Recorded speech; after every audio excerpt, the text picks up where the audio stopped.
In this episode of reDefine, we talk with celebrated photographer Jasmine Star, recently selected as one of the top 10 wedding photographers in the world by American Photo magazine. We managed to find some time while we were both speaking at WPPI U in Atlanta to discuss running a streamlined business by learning to better say no. Listen in as Jasmine shares how to personalize your brand and the importance of always practicing your craft.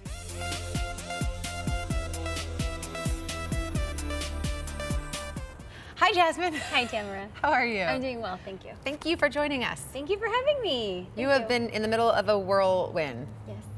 A whirlwind that's been going on. I know, it's like the never-ending whirlwind. I know. No, but it's good. I'm thankful. I wouldn't want it any other way. Yeah, I hear you. Tell me, looking at your career, what would you say is something that you have strived most for and are still striving for? I think that's the operative word. It's still striving. It's like the thing that I felt like I struggled with when I first started my business, finding a balance between having a life and having a business. Yes. And then a couple things happened to where it radically revolutionized the way that I approach it. It's I want my business to serve me. I don't want to serve my business. Mm-hmm. And so making the decisions that will enable me to make decisions that will help me to get freedom in my life and to do things that I want. And so what I'm actively striving for now is finding a balance between having a life, having a business, and being happy with that medium that it provides. So the big focus is, I want to do stuff I love. Yes. I want to not be completely clinically insane. Yes. And I want to figure out what the tasks are involved with ensuring that there's a middle ground there that keeps me sane and also producing. Yes. And not giving up. Yes. Right. Yes.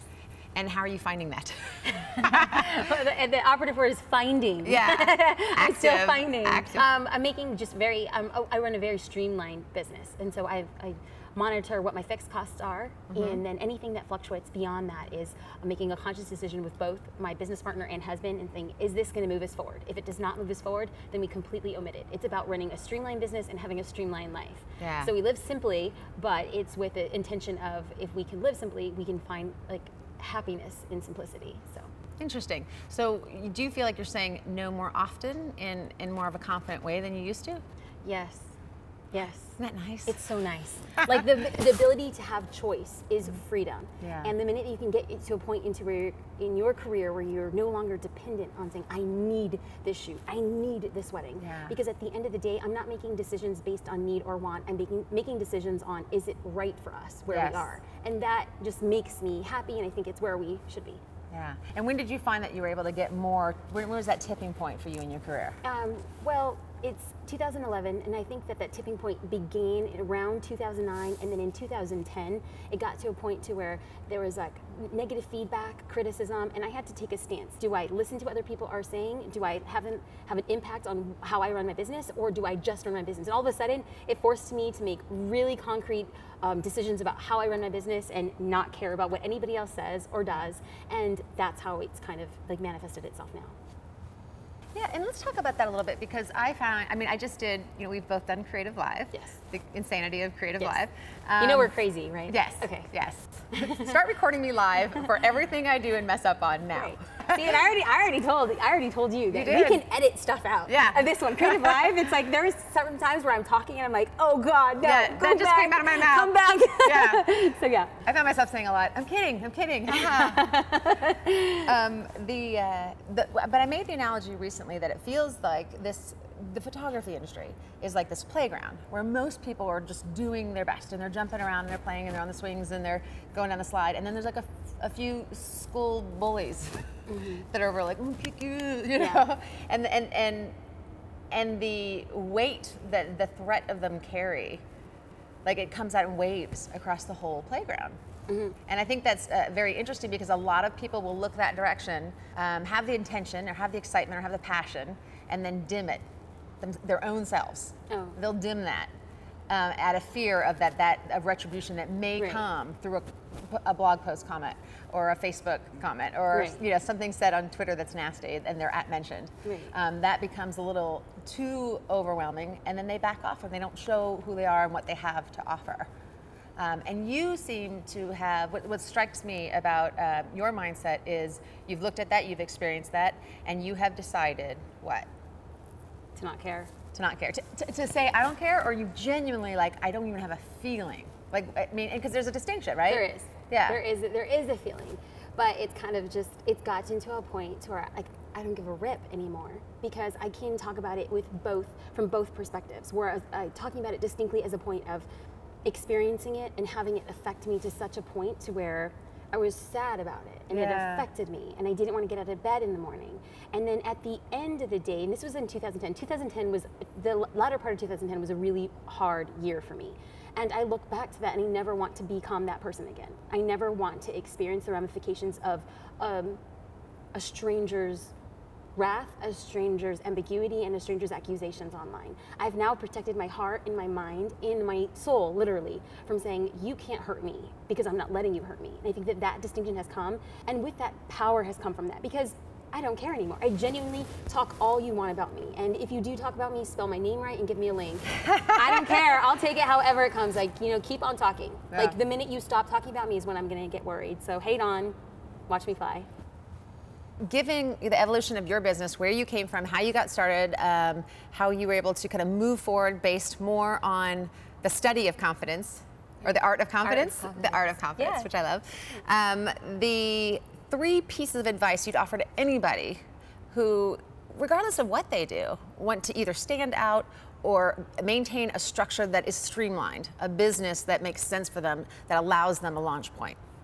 I think the first piece of advice, which is something that my best friends and I ardently hold it to, and it sounds silly, but it's KIR, keep it real. Okay. So anytime that you're in a situation, it's like KIR, Tamara, KIR, keep it real. Like, be real with yourself, be real with your loved ones, and be real with your clients. I would rather have somebody not like me for me being 100% of who I am, instead of a carbon copy of somebody I think I'm supposed to be. Right. So in dealings with business, personal life, and anything beyond that, I'm 100% real. Okay. That's a piece of advice. Yes. Second piece of advice would be to personalize every aspect of what you can of your business online.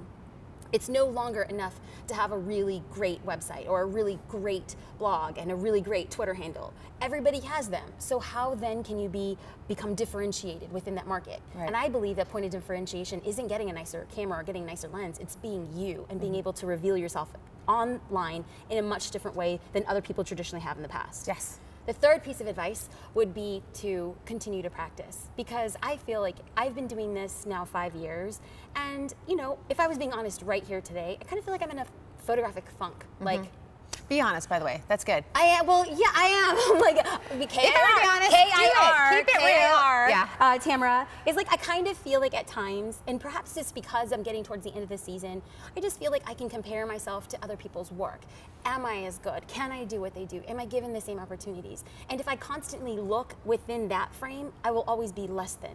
But if I could change the equation and say, I might not be where they are, but I like where I'm going, and hopefully I could get there. And that changes to... And like these small celebrations that lead back to saying, like, and again, going through and saying, this is what I need to work on. And if I can go to a wedding and achieve precisely what I wanted to, am I as good as I want to be? No, but am I making small strides to get there?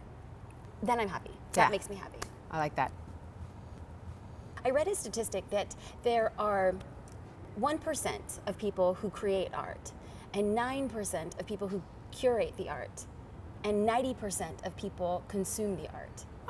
We happen to be in that 10% of creating and curating our own art. And I feel like it's so important for us to be able to leverage that and use that smartly as what we do. And it takes a lot of work, it takes a lot of sacrifice. So I got a text message from a photographer here who's at the conference. He said, hey, meet us out for dinner and drinks. And did I want to go out for dinner and drinks? Absolutely. But did I know that I had to wake up the next morning and give a presentation?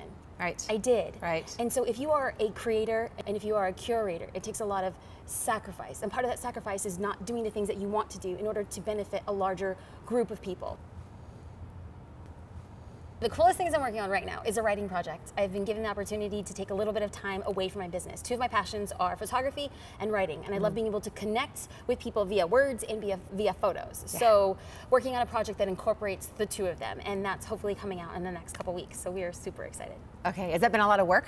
Oh my Lord. I feel like I've birthed a child. Yeah. Like, it's just been, it's been a 10-month process. So the whole gestation period, and you know, I'm about to go into labor and push the old puppy out, and so. Are you taking drugs? Oh, no, I'm gonna try to do the natural birth. I know, I'm so brave. No, it's been a long process, but I'm really excited to kind of showcase a little bit more of who I am in the way that I find it best. Yeah, I think that's one of the wonderful things about photography today is that you are able to use a lot of these talents because it's design, it's writing, it's obviously photography, it's social media, it's marketing, and you are definitely known for your writing skills. So. And it's different because there are so many different attributes that people carry. Not everybody, say, is fond of writing, but using whatever assets that you have that makes you different and leveraging that in your business to make you a different photographer, to make you a better photographer, I think it makes you more competitive in a saturated market. I know you have a plane to catch. I do. I'm flying home. Thank you so much for taking the time. Thank you. I look forward to seeing you again in a few weeks. Absolutely. New York. All right. Take care. Thank you. Hope you enjoyed that interview. At reDefine, we love great conversations. We also love great gadgets and gear, especially ones that make us look good. One of the things we love is the Color Monkey Monitor Calibrator. It's so easy to use, even a human can handle it. Don't be afraid of color calibrating anything. Just pop in the disc, plug in the Color Monkey, and let it run. Your photographs will print in true color, and your videos will be even easier to color correct. Stop fiddling around with settings and let Color Monkey do all the work. You can grab Color Monkey at Adorama.com.